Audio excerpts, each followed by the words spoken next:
একদিন না একদিন এই বাড়ি সুন্দর রাখিয়া চলে যাইতে হবে।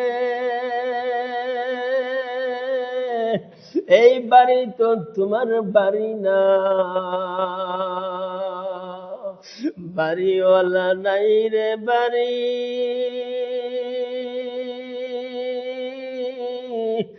নাই রে দুনিয়াতে।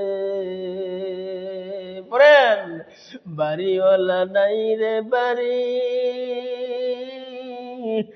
নাই রে দুনিয়াতে। যুবক, মুরব্বী বাবা শুনো, এত সুন্দর বাড়ি কইরা, এত সুন্দর গাড়ি কইরা তোমার আমল কেন বরবাদ করতেছো বাবা? তোমার কি বই করে না? সারা বিশ্বের কবর লওয়া যা, সারা পৃথিবী সারা বিশ্বের কবর লওয়া যা, তোমার দরজার সামনে যখন কাউকে মাটি দাও বাবা, 3.5 হাতের কবর লওয়া যায় না রে বাবা। এই 3.5 হাতের কবর লওয়া যায় না। তোমার গাড়ি বাড়ি একদিন রাখিয়া সেই একদিন কবরে চলে যাইতে হবে রে বাবা। কেন তুমি আজকে আমল করো না? কেন আজকে তুমি আল্লাহকে ভয় করো না? কেন আজকে তোমার এই অবস্থার ভিতরে বাবা? তুমি কি এমন ভাবে যখন আরজাইল তোমার কাছে আসবে রে বাবা, আরজাইল এত কষ্ট করে যখন জান কবজ করবে আর তুমি সহ্য করতে পারবা না রে বাবা। তোমার দয়া লাগে না রে বাবা? তোমার কি মায়া লাগে না?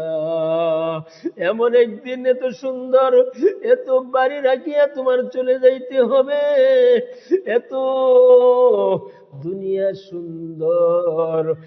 বাবা, তোমার সুন্দর আমল করো রে বাবা। তোমার সুন্দর আমল যদি তুমি করো, অবশ্যই তোমার জন্য জান্নাত তৈরি কইরা থাকবে। জান্নাত এত সুন্দর সুগ্রাণ পাইবারে বাবা। তুমি যদি জান্নাত সুগ্রাণ পাও বাবা, তোমাকে এত সুগ্রাণের ভিতরে থাকবা।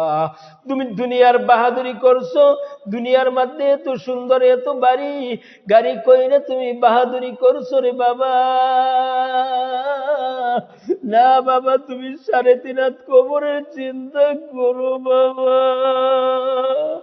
তুমি 3.5 হাত কবরের কথা চিন্তা করো।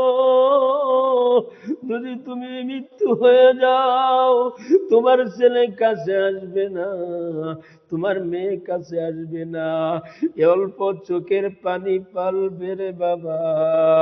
যখন কবর আযাব হইতে থাকবে বাবা, কেউ তোমাকে দেখবে না, তোমার গলা শুয়াইতে থাকবে আর আফসোস করতে থাকবা, জীবনটা আমি বরবাদ করেছি, ভুল করেছি, অন্যায় করেছি, আল্লাহ তুমি আমাকে মাফ করে দাও।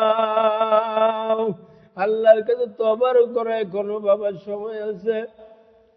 তোমার কাঁদলে তোমার অবশ্যই তুমি পাহাড় পরিমাণ গুনাহ করছো বাবা। তোমার পাহাড় পরিমাণ গুনাহ আল্লাহ মাফ করে দিবে। বাবা, যুবক, এখন তো আমরা যে নামাজ পড়ি রে বাবা, এই নামাজ আল্লাহর দরবারে কবুল হয় কিনা একমাত্রই আল্লাহ রাব্বুল আলামিন জানে। যখন আমরা রুকু দেই, সোজা